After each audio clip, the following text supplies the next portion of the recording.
We'll be showing y'all again the Ryobi handheld pressure washer. Kind of like this thing a lot. So I'm cleaning my cartridges filters for my Coleman pool.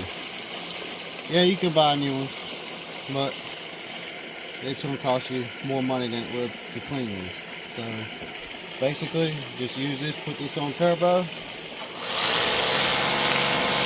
that.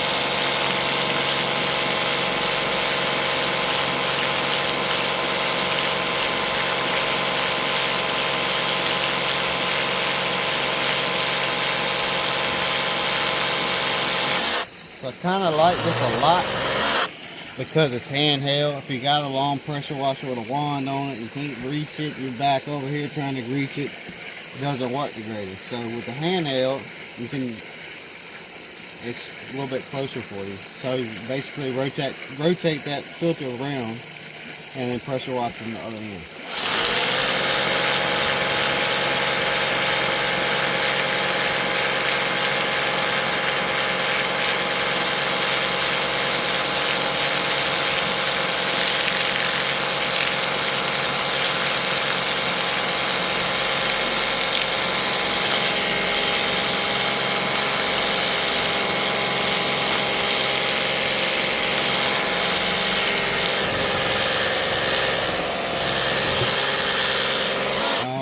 So y'all got the gist of it. If you like this type of content, please like, subscribe, share the channel. Thanks for watching.